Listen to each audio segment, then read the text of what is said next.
Bien, bonjour à tous. Je suis très heureux de vous accueillir pour cette session où nous allons analyser les relations et l'évolution des relations entre la Chine et les États-Unis, la position de l'Europe dans ce contexte. Et on aura un mot sur la France, c'est-à-dire quelles évolutions de la politique stratégique de la France dans ce contexte. Alors, je vais faire une petite introduction avant de donner la parole pour 5 minutes à chacun des intervenants.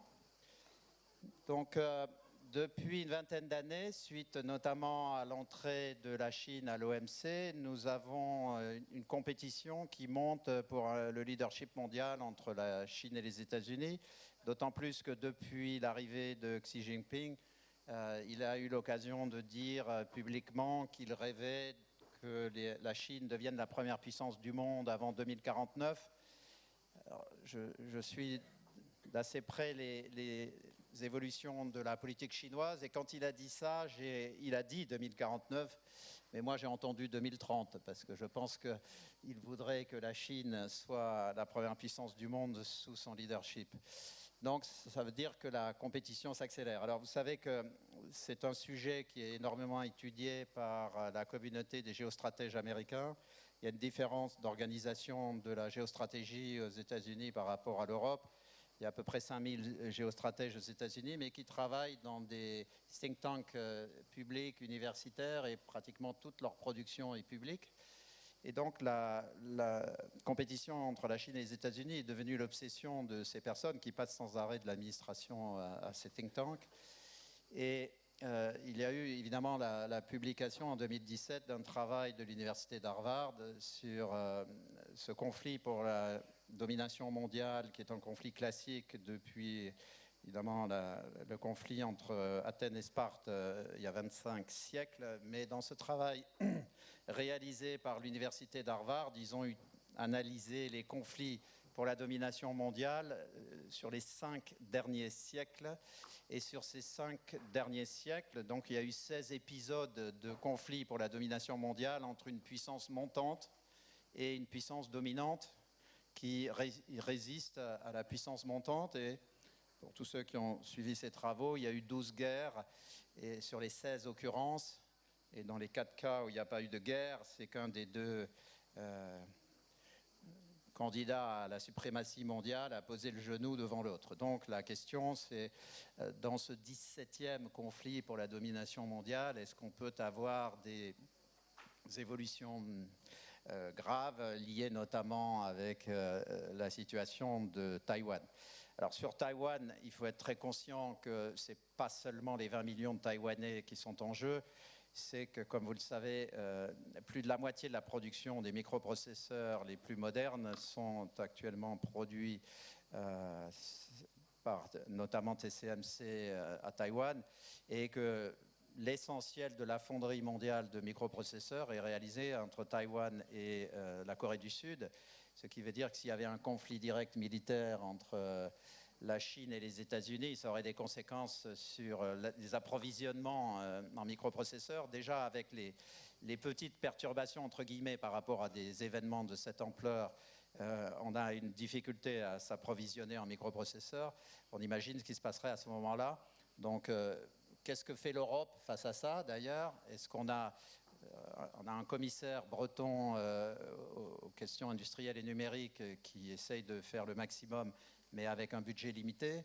Mais on ne voit pas de grandes initiatives stratégiques européennes dans ce domaine. Les Américains ont réagi, ils investissent à nouveau massivement dans la fonderie de microprocesseurs.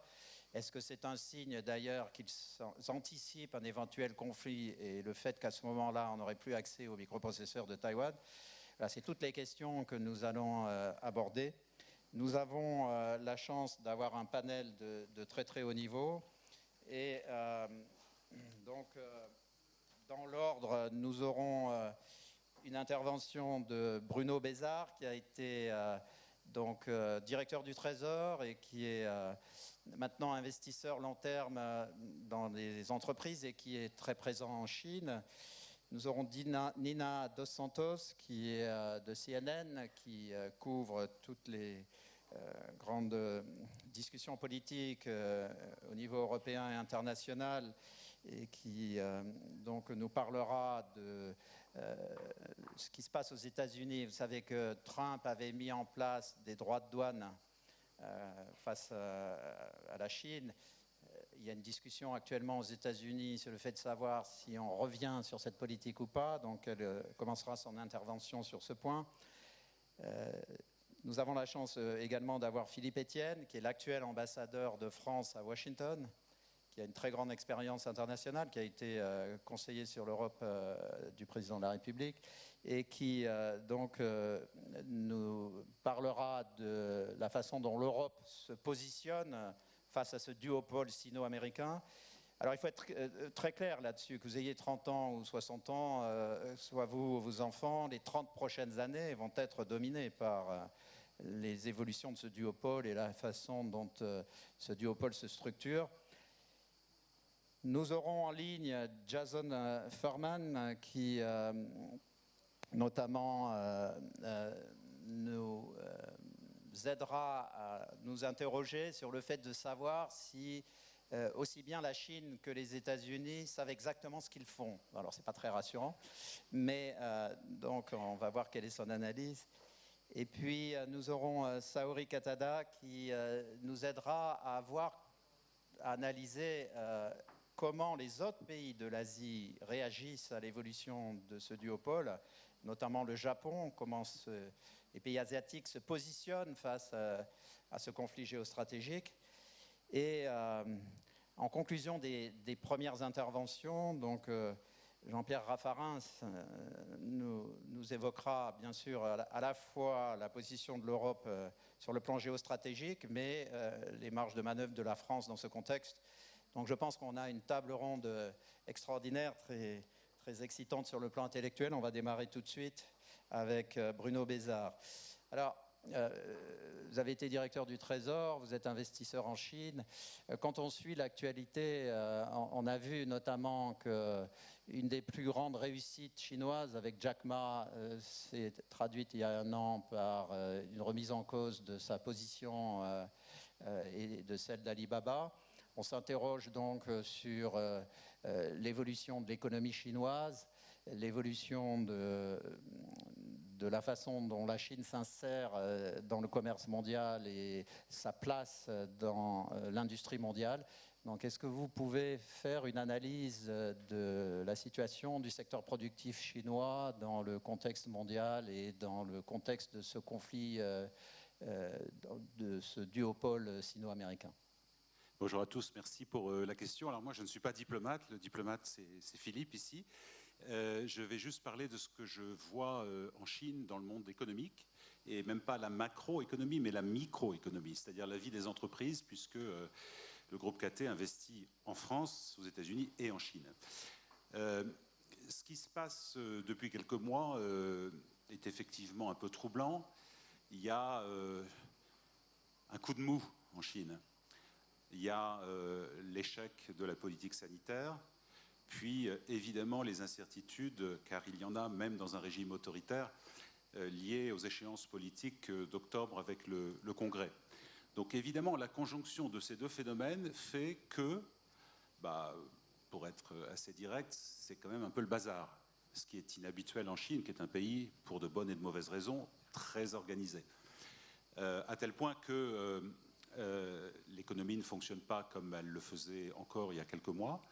Et à tel point que, phénomène assez nouveau en ce qui me concerne, j'entends de plus en plus de Chinois se permettre des incongruités telles que critiquer par exemple le gouvernement, qui est quelque chose qui n'est pas totalement encouragé en Chine. Il se passe des choses effectivement assez inhabituelles, avec une perte de confiance à l'égard de la Chine de la part des grands groupes internationaux. Il faut voir comment leurs expatriés ont été traités ces derniers mois à Shanghai et à Pékin. Certains peut-être sont dans la salle. Une perte de confiance et une période de flottement.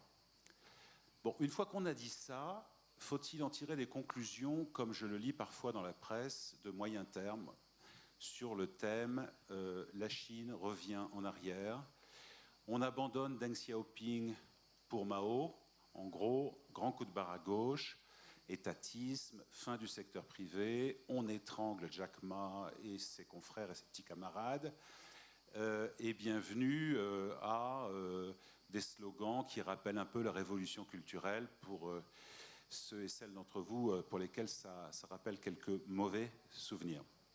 Moi, je ne le crois pas. Je pense fondamentalement, et pour y vivre une partie de mon temps et pour passer mon temps avec des entrepreneurs chinois, je pense que la Chine va rester un moteur économique extraordinairement puissant. Il y a en Chine une nouvelle génération d'entrepreneurs qui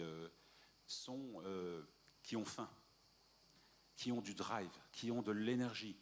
Vous savez, moi je passe beaucoup de temps avec eux et quand vous visitez leur entreprise, ensuite ils vous invitent à prendre le thé. Alors c'est une cérémonie du thé, il y a la statue de Mao au-dessus en général, et ils vous expliquent sous la statue de Mao quel jour et quelle heure ils seront cotés et avec quels multiples et à quel point ils vont faire fortune.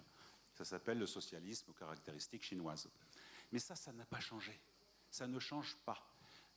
Il y a effectivement quelques mesures contre les GAFA chinois, les BATX. Mais qu'est-ce que c'est que ces mesures? Regardons-les dans le détail. C'est par exemple imposer un droit de la concurrence en Chine. Ça n'existait pas en Chine. On pouvait écraser par un abus de position dominante, comme l'a fait Alibaba pendant des années, les producteurs et les vendeurs de produits. Le droit de la concurrence, qui vient d'être instauré en Chine, quand on regarde le texte en chinois, il est très proche du droit de la concurrence européen. C'est une première régulation à laquelle on ne s'attendait pas. Il y a une deuxième régulation qui vient d'être mise en place en Chine. Alors ça peut paraître très surprenant pour un pays aussi policier. C'est un début de protection des données privées.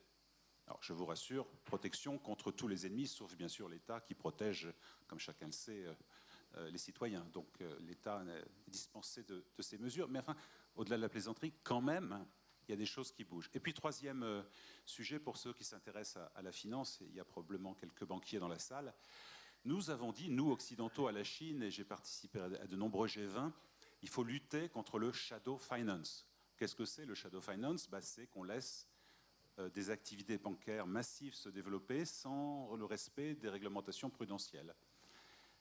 Eh bien, si la Chine a reporté la mise sur le marché qui a fait couler beaucoup d'encre en Chine, de la fourmi, qui est la filiale Ant, la filiale financière gigantesque d'Alibaba, c'est pas pour faire des misères à monsieur Jack Ma, c'est simplement parce que c'était une usine financière qui ne respectait aucune règle.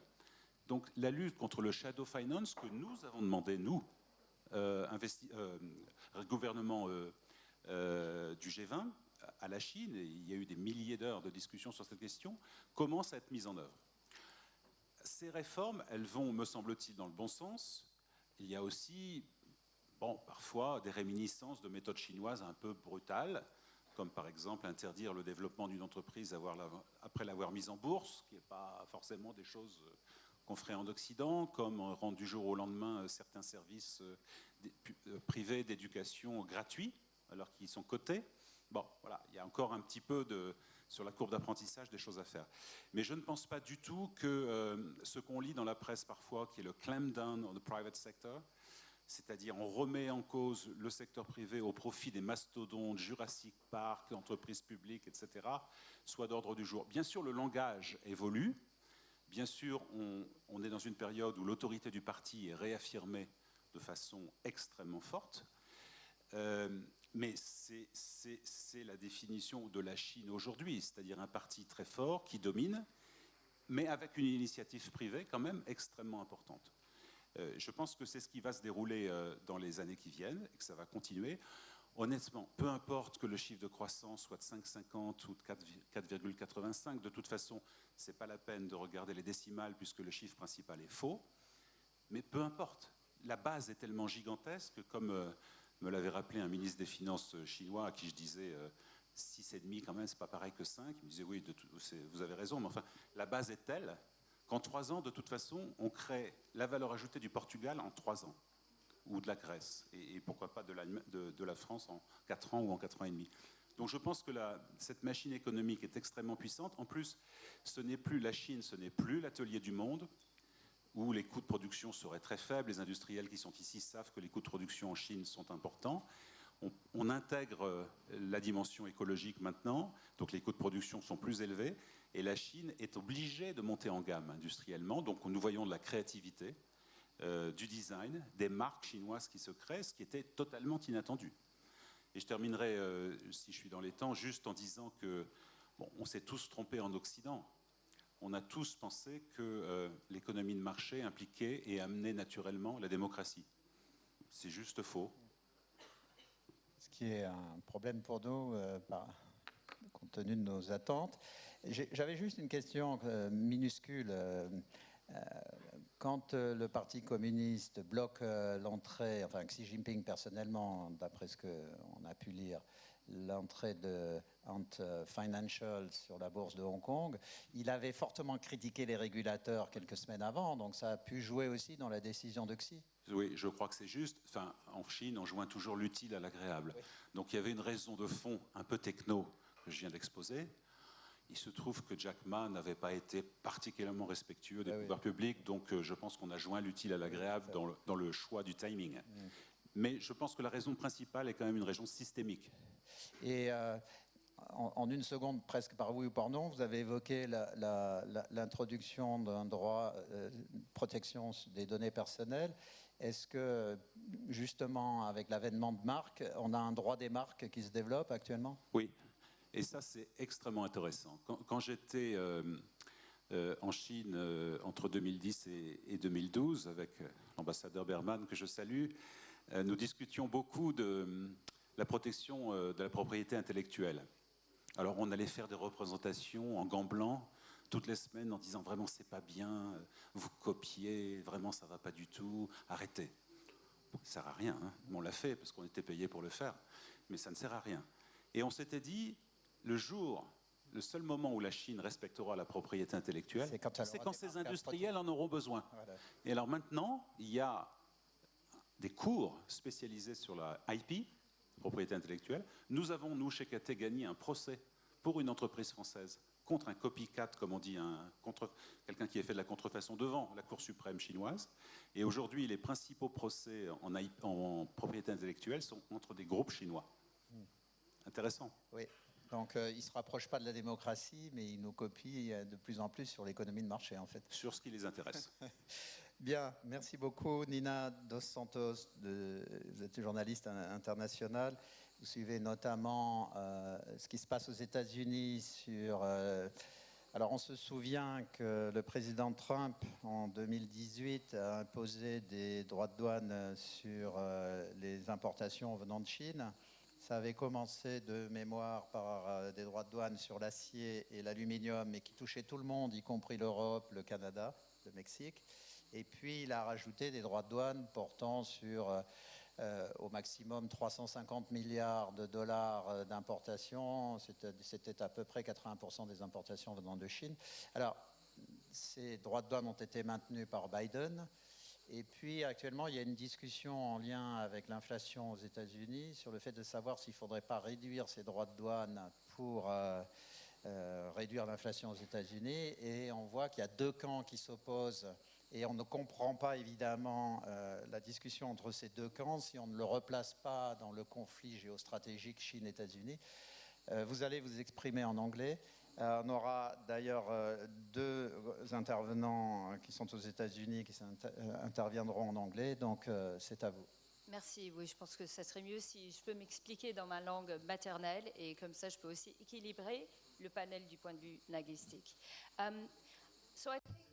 Donc je pense que pour revenir, donc avant l'introduction de ces taxes, le 26 mai, on a eu une idée claire des outils politiques du gouvernement de Biden.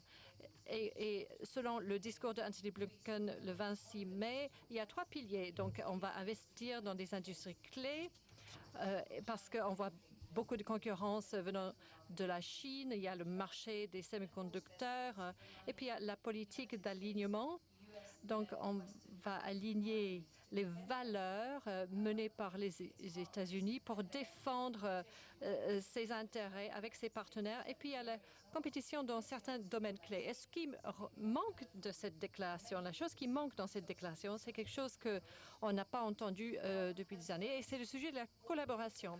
Et ce qu'on a également entendu dans ce discours, donc on pensait qu'on allait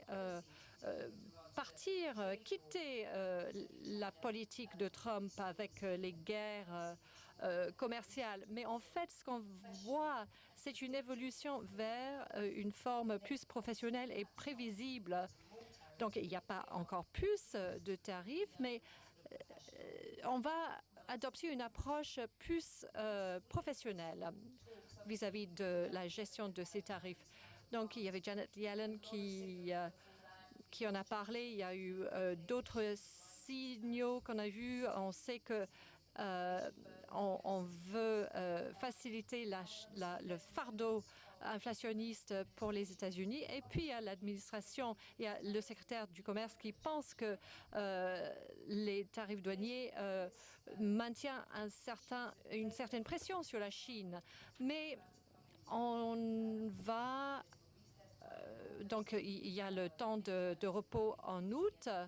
Il y a les élections mi-terme à la fin de l'année. Donc, ce sujet de tarifs douaniers, ça va être...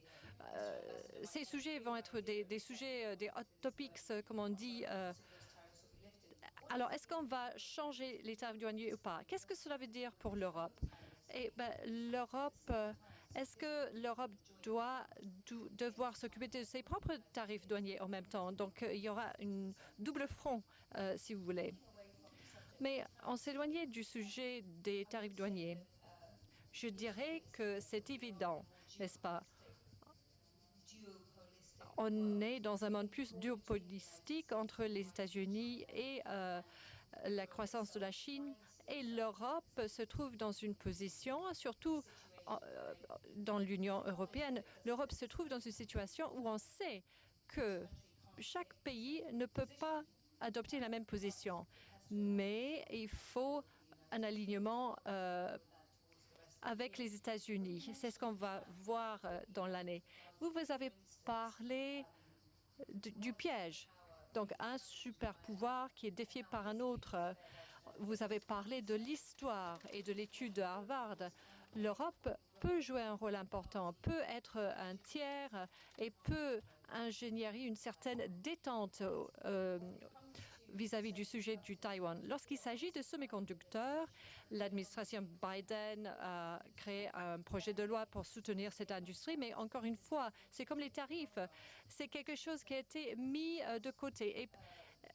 Et si cela n'est pas voté avant la fin du mois d'août, eh bien, elle ne va peut-être pas passer parce qu'il y a les élections qui arrivent bientôt. Donc, ce sont mes réflexions. Est-ce que vous allez couvrir le Congrès au mois de novembre? Je ne sais pas. En fait, il y a Boris Johnson qui m'a beaucoup occupé ces dernières semaines et c'était vraiment pas prévisible. Et on va peut-être revenir au point de départ aussi. Il y aura peut-être une autre administration Trump et cette administration va peut-être revenir aux politiques similaires vis-à-vis de la Chine et ça va être problématique à nouveau pour l'Europe. Donc, on se souvient que Johnson, il a dit que le Royaume-Uni allait quitter l'Union et à ce moment-là, il a dit que le modèle pour lui, c'était d'être le Hong Kong de l'Europe. Alors, je ne peux pas commenter en tant que citoyen britannique, mais quel est le point de vue en Angleterre vis-à-vis de la position de la Chine, des États-Unis et du Royaume-Uni? Alors, et l'insertion sur la scène politique et internationale. Donc, il y a cette transaction qui a laissé une empreinte sur la politique française. On ne peut pas prévoir ce qui va se passer. On aura un nouveau chef conservateur lundi, peut-être, avec d'autres politiques. Donc, il y a certaines personnes qui ont beaucoup d'expérience militaire et ils ne sont pas aussi hostiles vis-à-vis de l'Union européenne lorsqu'il était là et promouvait le Brexit. Mais de manière générale, parmi certains candidats qui pourraient remplacer Johnson et qui ont un background de défense, ce sont des personnes connaissant bien la Chine. Et donc, on va voir ce qu'on va voir avec le prochain gouvernement britannique. Philippe Etienne. Vous n'écoutez pas pendant quelques secondes. Vous êtes un des diplomates français ayant eu la carrière la plus brillante de la diplomatie française. Vous avez été conseiller du président de la République, vous avez été ambassadeur en Allemagne, vous êtes actuellement dans un poste ultra visible, vous êtes ambassadeur de France à Washington. Donc ma première question, compte tenu de toute l'expérience que vous avez acquise au niveau européen, comment voyez-vous la position géostratégique de l'Europe dans les années qui viennent face à ce duopole sino-américain? Oui, merci beaucoup. Je vais me prononcer aussi par rapport aux 13 années que j'ai passées à Bruxelles dans des périodes plus anciennes, car ça me permet de voir la différence. C'est vrai que la position des Européens en général, de l'Union européenne comme acteur, qui se veut désormais géopolitique en particulier, est compliquée. D'ailleurs, si vous lisez le discours de Tony Blinken qu'il a fait en mai sur la politique chinoise de l'administration, qui résume parfaitement la situation, en tout cas la doctrine de cette administration, vous voyez ce que vous avez dit, c'est-à-dire comment les États-Unis comptent sur les Européens, comme d'ailleurs sur les autres des alliés asiatiques aussi, pour renforcer leur levier par rapport à la Chine, tout en disant, comme vous l'avez aussi dit, qu'il ne s'agit pas d'un alignement, mais enfin, on comprend quand même. Et donc, c'est vrai que l'Union européenne, par ailleurs, partage beaucoup d'objectifs avec les États-Unis. Donc voilà l'Union européenne dotée depuis 2018, comme les États-Unis d'ailleurs, d'une triade de principes dans ses relations avec la Chine, qui est non seulement une puissance, la Chine, avec laquelle on coopère, mais aussi avec laquelle on est en concurrence et qui est même un rival systémique. On voit que l'Union européenne a donc bougé au niveau du discours. Qu'est-ce que ça veut dire aujourd'hui, alors qu'en plus on a la guerre en Ukraine qui renforce les pressions géostratégiques sur l'Europe? Qu'est-ce que ça veut dire concrètement? Est-ce que face à cette situation qui est sans conteste difficile, est-ce qu'il y a des degrés de liberté? Et surtout, est-ce que l'Union européenne bouge dans la réalité et se vit maintenant comme un acteur géostratégique, géopolitique? C'est là où je fais intervenir mon ancienne expérience bruxelloise, parce que je me souviens des débats que nous avions alors, je ne veux pas remonter, mais si, je remonterai aux années 80 du siècle passé, qui est le début de mon expérience bruxelloise, mais même des périodes encore assez récentes, pendant la crise financière, pendant la crise de la zone euro. On a quand même des évolutions très nettes. Je vais faire 3 observations là-dessus. La première observation, c'est la politique industrielle. Et donc, ça me permettra de parler des semi-conducteurs. L'Union européenne s'est dotée d'instruments, y compris financiers, pour soutenir le développement de l'industrie européenne dans le domaine des semi-conducteurs, au moment où les États-Unis se débattent pour faire voter leurs propres lois au Congrès. Mais, évidemment, l'important, c'est aussi de faire de la cohérence entre les politiques européennes. Et là, la politique de concurrence avait souvent été considérée, et peut-être encore considérée par les industriels, comme un obstacle. Mais pour la première fois, il a été admis que des projets industriels novateurs pouvaient être menés par des pays européens en conformité avec le droit européen, même si les règles de concurrence normales auraient amené à ne pas l'autoriser. Donc il y a sur la politique industrielle un mouvement théorique qui se traduit en droit et aussi un mouvement financier budgétaire. Donc ça, c'est déjà du concret.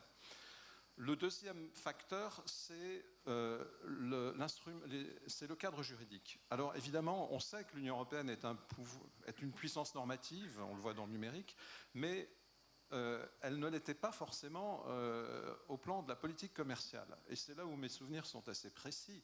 Je me souviens de discussions où des représentants français demandaient à la Commission pourquoi l'Union européenne n'était pas dotée à l'époque d'un instrument de concurrence quand il y a, non pas un instrument anti-dumping qui existait, mais quand il y a des subventions chez un concurrent en matière de produits industriels, l'Union européenne n'avait aucun instrument, contrairement aux États-Unis. On vient de l'adopter maintenant. Et voilà, alors ce qu'on peut appeler la boîte à outils, je prends les papiers pour pas en oublier quand même, parce que c'est important. On vient, sous présidence française, en mars, d'adopter l'instrument de réciprocité dans l'accès au marché public européen. Ça faisait à peu près 10 ans qu'on en parlait. Maintenant, il est adopté.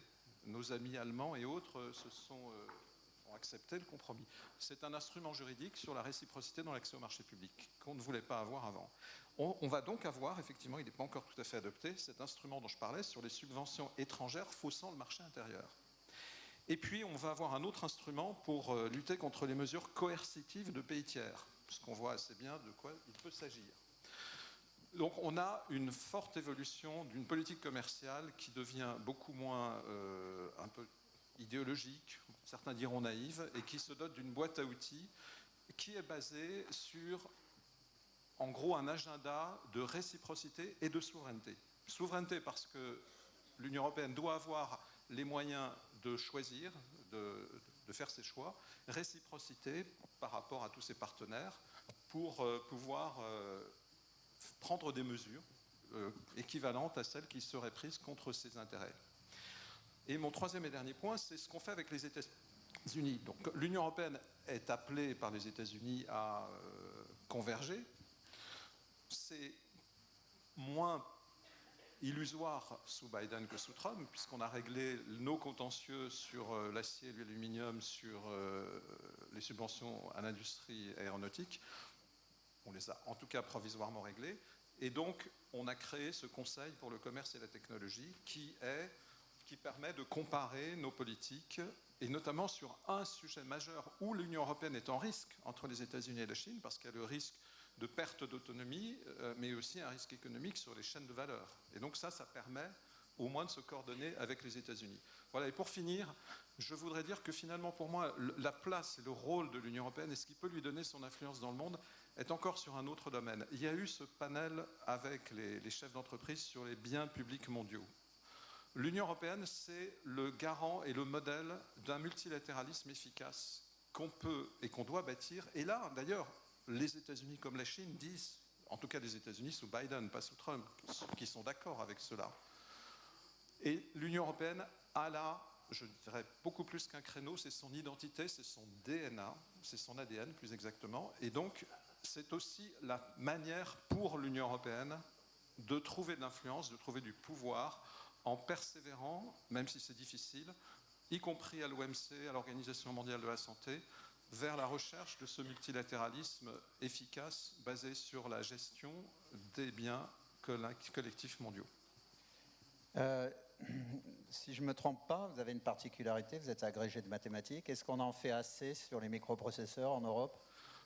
On n'en fait certainement pas encore assez, mais les budgets vont certainement se développer à l'avenir. Et puis moi, comme je suis agrégé de mathématiques et que je suis aussi très fier qu'on ait encore eu une médaille Fields, je pense que le grand débat, le grand défi pour l'Europe, c'est de mettre en ligne ses capacités scientifiques et technologiques qui sont majeures et d'aller vers un développement endogène de ces technologies, ce qu'on n'a pas su faire jusqu'à présent.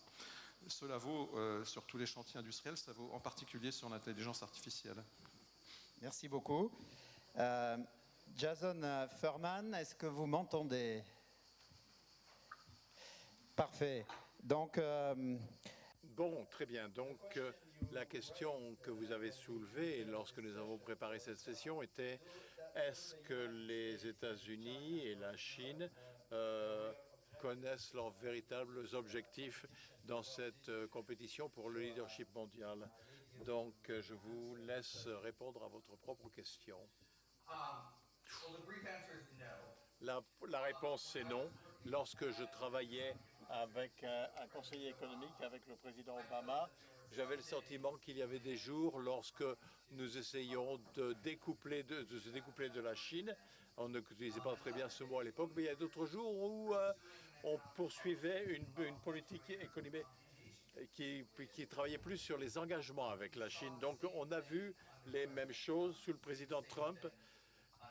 Et on avait la même chose sous le président Biden. Donc simplement pour vous donner un exemple, si est-ce que la plainte selon laquelle la plainte des États-Unis envers la Chine, donc est-ce que c'est à savoir que le climat commercial est trop difficile pour les entreprises américaines, ou est-ce qu'il y a des problèmes de droits de propriété intellectuelle, de loi antitrust, etc.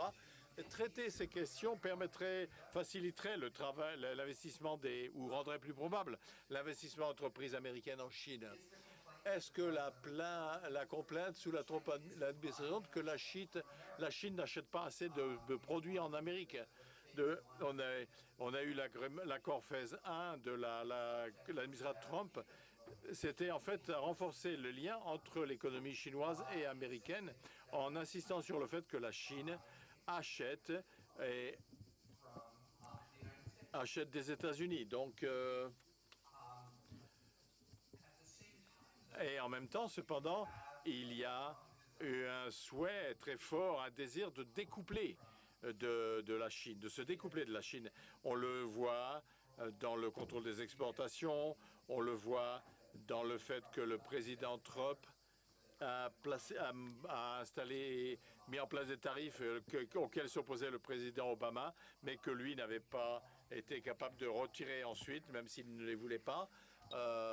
Tout d'abord, on voit les réductions générales des discussions avec l'approfondissement de tous des liens commerciaux avec la Chine. Donc, il y a une confusion, enfin, pour savoir si l'objectif de ces politiques est une Chine plus prospère ou moins prospère.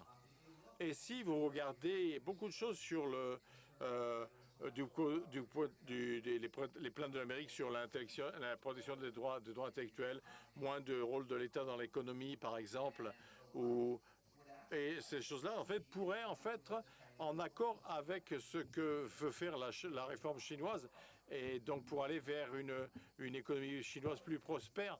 D'autres choses, cependant, sur le découplage des tarifs, etc., sont essentiellement, reviennent à dire, on est prêt à payer un prix parce que nous aimons, nous voudrions que la Chine paye un peu plus et on veut réduire sa croissance. Donc ce qui devient, c'est une tension non résolue entre la Chine et les États-Unis. Et bien sûr, c'est la même chose en Chine, mais simplement les États-Unis, mais le monde. Le président Xi a déclaré ses intentions d'avoir plus de croissance orientée domestique pour moins s'en remettre à l'économie mondiale. Et c'est une nécessité absolue pour la Chine, à tel point que sa croissance était externe et elle était absolument pas durable.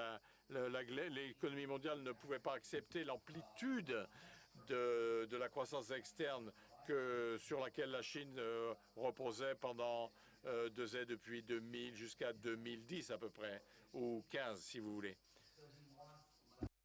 Il veut moins s'en remettre au reste du monde, beaucoup plus de consommation interne, d'investissement interne, mais il poursuit néanmoins des initiatives comme la route de la soie, les infrastructures asiatiques, etc., de la banque d'investissement des infrastructures, et ceci, y compris ces négociations, incluent les États-Unis. Donc, et il voudrait également approfondir les relations économiques avec les États-Unis ou commerciales. Donc, il veut créer est-ce qu'il veut une Chine plus autonome ou il veut faire un meilleur travail pour projeter la Chine dans le monde?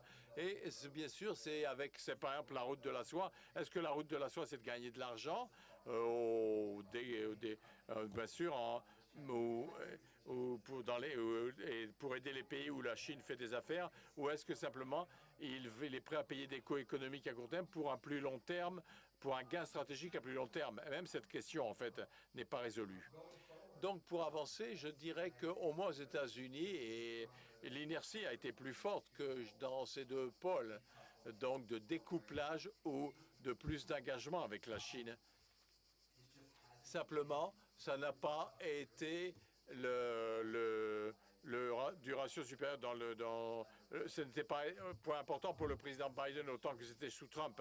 Il s'agit essentiellement, et c'est plus en autopilote actuellement que ce n'était auparavant. Mais éventuellement, les États-Unis, la Chine résoudra sa question, les États-Unis résoudra sa question. Et donc, moi, je suis prêt à parier que le découplage et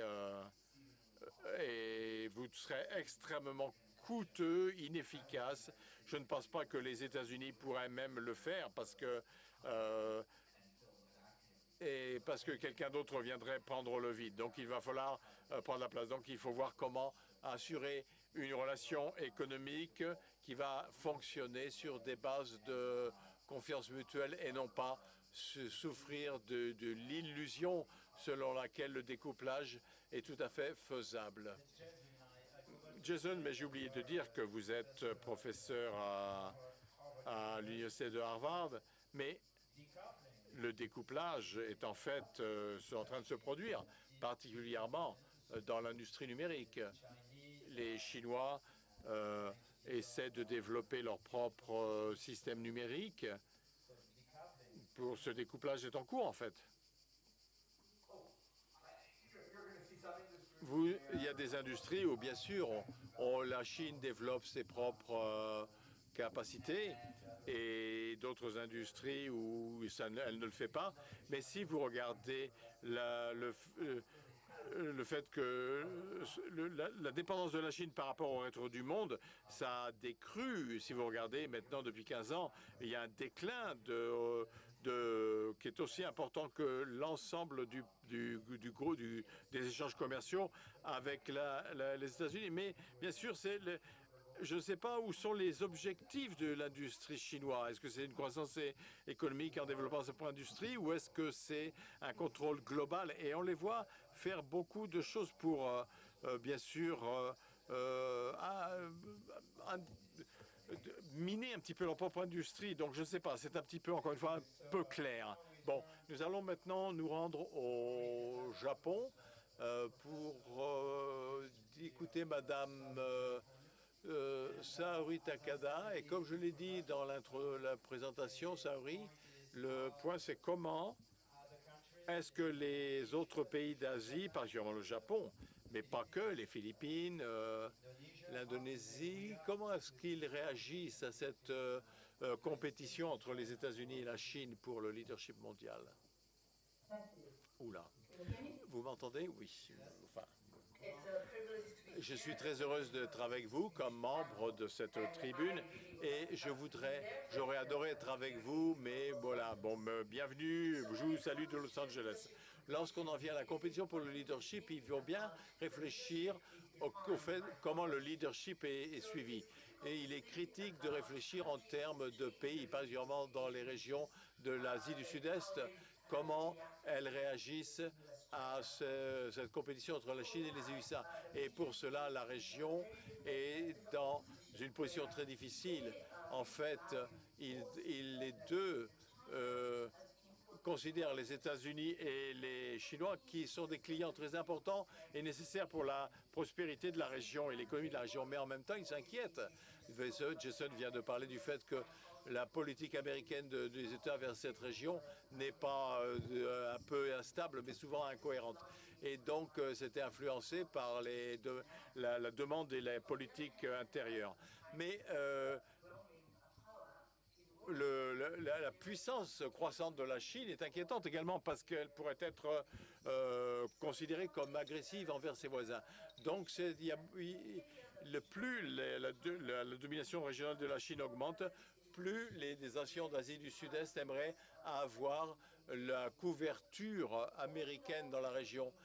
Donc, il faut donc le choix entre les deux est extrêmement difficile et c'est un environnement difficile pour l'Asie du Sud-Est. Donc, je voudrais parler essentiellement du Japon dans le contexte de le rôle que le Japon a pris dans un passé récent et pour vous dire ce qui se passe dans ce pays. Comme l'une des plus grandes économies de la région, le Japon a beaucoup travaillé pour maintenir l'ordre économique libéral de la région en protégeant les PIB, ce qu'on appelle le CPTPP. Donc, bon, Voilà, donc avec un partenariat transpacifique et des normes très élevées quand il des infrastructures, les investissements d'infrastructures dans cette région. Donc ceci continue à être le rôle important du Japon comme un joueur, un acteur régional important, particulièrement compte tenu de l'incertitude de l'engagement américain. Le TNCCP est entré et ça a été mis en place avec d'autres acteurs tels que la Chine ou les États-Unis, mais il y a également un partenariat qui vient de se mettre en place en janvier avec les 15 membres de la région Pacifique Ouest. Malheureusement, l'Inde n'a pas voulu se joindre à ce groupe, mais c'est une espèce de couverture globale de la supply chain de la région. Donc c'est tout à fait important. Mais je dois vous dire que lorsqu'on en vient aux règles nécessaires pour l'économie du 21e siècle, donc on est un peu, il y a des petits problèmes compte tenu de la diversité des membres. Donc la compétition existe lorsqu'on réfléchit à la façon dont la région se définit et définit l'ordre de ses institutions économiques. Et le Japon continue à jouer un rôle important. Il est un intermédiaire et il va définir la conduite pour ces règles de haut niveau. Ce qui se passe maintenant est tout à fait intéressant, mais en même temps inquiétant. Actuellement, la Chine, Taïwan et d'autres pays, la Chine, Taïwan ont demandé à rejoindre l'UCCP. D'autres pays comme la Corée du Sud, la Thaïlande également, ont exprimé leur intérêt. Cependant, les États-Unis ont annoncé que ce cadre économique indo-pacifique avec d'autres intervenants, pour les gens qui voulaient promouvoir une économie propre et résiliente et stable dans ce pays. Donc, il n'y a pas, cependant, pour l'instant, un accès d'accès au marché pour des États-Unis, mais on peut dire que ceci montre l'engagement de la part des États-Unis et donc les inquiétudes que les États-Unis ont vis-à-vis des suiveurs dans la région d'Asie du Sud-Est. Et un autre point qui est une négociation avec beaucoup de nations de l'Asie du Sud-Est, et on voit un petit peu leur réticence à vouloir montrer leur volonté d'écouter. Les négociations vont avancer avec ses membres et nous allons voir ce qui va se produire, mais je voudrais simplement dire que la compétition régionale pour définir les ordres régionaux sont importants. Donc c'est là où l'Europe intervient. Le Japon est un connecteur clé entre l'Indo-Pacifique et l'Europe. Il y a un accord de libre-échange qu'on appelle un accord de partenariat avec la Grande-Bretagne, avec l'Union européenne. Et je suis très heureuse de voir que des intérêts qui viennent d'Europe pour l'Indo-Pacifique libre. Donc, je pense que ce sera une façon, de maintenir et de protéger l'ordre basé sur les règles dans cette région, la règle de droit, et donc pouvoir également mettre en œuvre la plupart de ces règles pour les économies du monde. Donc, ce sont des spéculations. Vous pouvez peut-être venir vous joindre à nous, négocier ceci, ou d'autres façons de vous impliquer dans les infrastructures. Donc, finalement, laissez-moi une note simplement. Il s'agit d'une note un peu triste pour parler de la disparition de notre ancien Premier ministre Shinzo Abe. Le Japon a eu beaucoup de crises dans le passé, mais la sécurité du public n'était pas un problème. Et vraiment, c'est choquant pour nous de voir que ceci maintenant est un problème au Japon. Il n'y a plus d'espace libre pour ce type d'environnement. Donc, quelle que soit la réflexion, l'opinion politique de la personne, cette violence doit être condamnée unanimement. Je m'arrête maintenant. Merci. Merci. Simplement, je voudrais vous dire qu'on a été choqués également ici en Europe de la disparition, de l'assassinat de l'ancien Premier ministre Shinzo Abe, parce qu'on le considère également, nous considérons le Japon comme un pays de stabilité et de droit. Il y a une dimension qu'on n'a pas traitée, c'est la dimension stratégique militaire. Qu'est-ce que l'Europe peut faire face à un conflit entre la Chine et les États-Unis qui pourrait devenir plus violents. Donc Jean-Pierre Raffarin était évidemment, tout le monde le sait ici, Premier ministre pendant plus de 3 ans. Vous avez exercé les volontés, enfin les responsabilités suprêmes. Donc sur ce sujet, qu'est-ce que vous pouvez nous dire? J'aurais mille choses à dire. Bonjour à tous. Je vous prie de m'excuser d'avoir une cravate. Je me suis aperçu que je suis le seul. Enfin, pas tout à fait quand même, parce que j'ai vu quand même que tous les serveurs, à midi, ils avaient une cravate, que les autres n'en avaient pas. Finalement, je suis dans le camp des serveurs. C'est d'ailleurs auprès de la base de la France d'en bas, donc j'en suis très heureux. Simplement, je voudrais vous dire que sur ces sujets-là, la question, l'évolution des relations États-Unis-Chine, est-ce que c'est une relation parmi d'autres, ou est-ce que c'est la relation qui structure tout le reste? Ça me paraît être ça la question.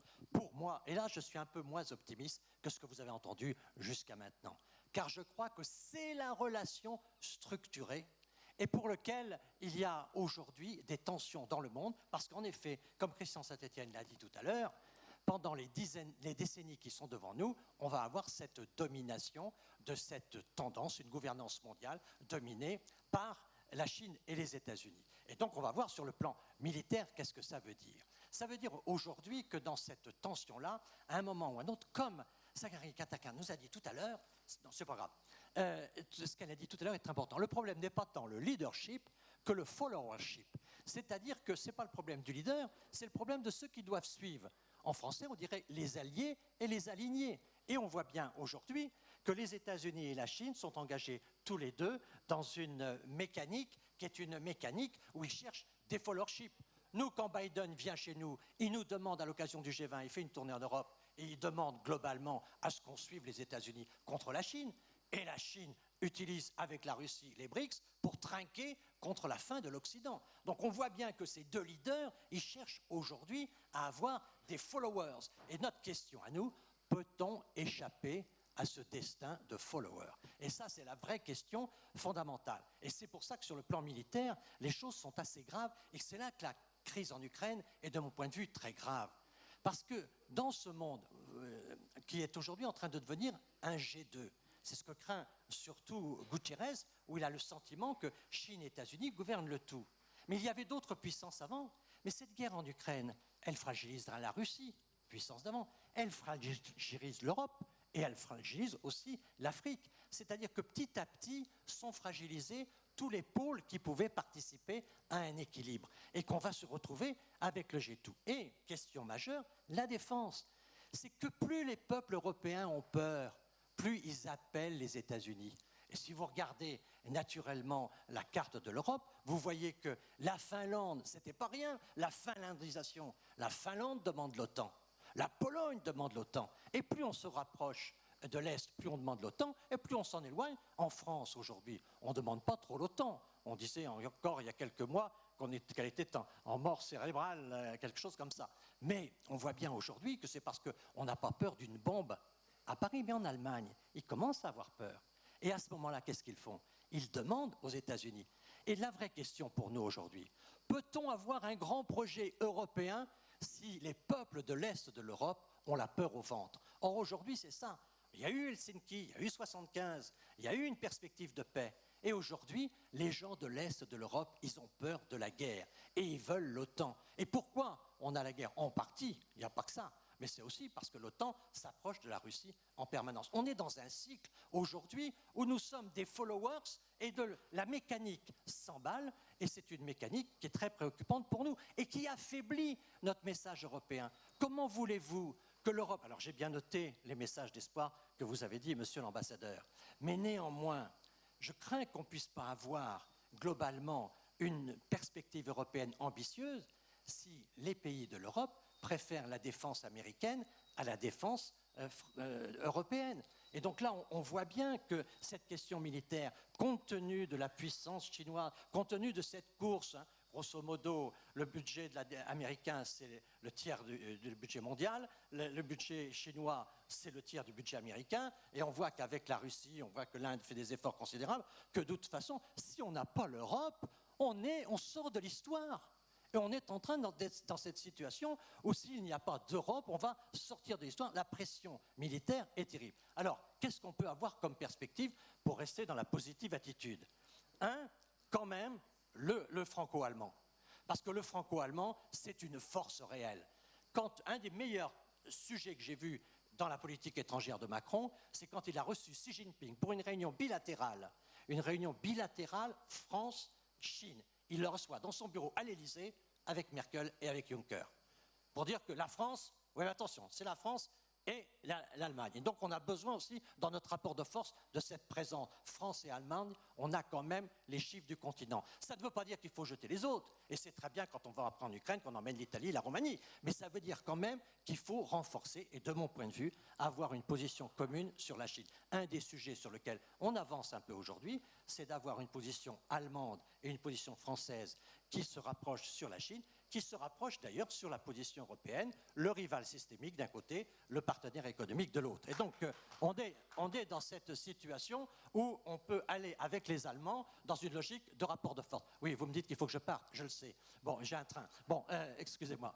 Eh bien, la communication non verbale est meilleure que la communication écrite. Deuxièmement, il y a un sujet quand même qui est très important dans ce monde pour lequel on pourrait avoir de la force en Europe. C'est tout ce qui touche en effet le climat. Et de mon point de vue, ce que j'appelle ça la planétisation. Les gens doutent de la mondialisation. La nouvelle forme de la mondialisation, c'est la planétisation. Qu'est-ce que c'est que la planétisation? C'est la prise en compte de la défense de l'humanité. Cette humanisation de la mondialisation, elle peut se faire avec notamment ces jeunes du monde entier qui aujourd'hui soutiennent la planète pour sauver l'humanité. Et qu'ils habitent Shanghai, qu'ils habitent Bangalore, qu'ils habitent San Francisco, ils soutiennent tous, même Chasseneuil-du-Poitou, ils arrivent à soutenir cette cause-là. La société civile peut pousser vers un consensus mondial. On n'aura pas de consistance si on n'a pas des consensus. Or, ce consensus-là, il est pas mal pour l'Europe. Si l'Europe pouvait être exemplaire sur ce sujet, elle aurait une force. Du franco-allemand, de l'exemplaire. Et puis, dernier point qui me paraît très important aujourd'hui, qui est dans l'évolution, c'est qu'est-ce qui va se passer en Chine. Je suis complètement d'accord avec ce que Bruno Bézat a dit tout à l'heure. Mais il se passe quelque chose. C'est qu'au fond, Xi Jinping s'est comporté presque plus comme un leader occidental qu'un leader asiatique. Avec Confucius, avec Deng Xiaoping, on avance sans faire de bruit. Le bon général chinois, c'est celui qui gagne la guerre sans avoir à la livrer. Il a créé le rapport de force et donc il gagne parce que l'adversaire a peur de l'attaquer. Et quelle est la faute qu'a pu faire vis-à-vis de la pensée traditionnelle Xi Jinping par rapport à la Chine? C'est qu'il a fait peur à l'Occident. Les routes de la soie, la mobilisation, il a fait peur à l'Occident. Alors lui, il dit, Trump nous a déclenché une bataille des commerciales, et puis ensuite une bataille diplomatique, les Jeux Olympiques, etc. Et on voit bien que beaucoup de jeunes Chinois disent, attention, il n'y a pas que ça. C'est que aussi, nous, on veut avancer en tâtant les pierres, en traversant la rivière, sans faire de bruit. On avance. Qu'ils veulent avancer, les Chinois, il ne faut pas en douter. Ils veulent avancer.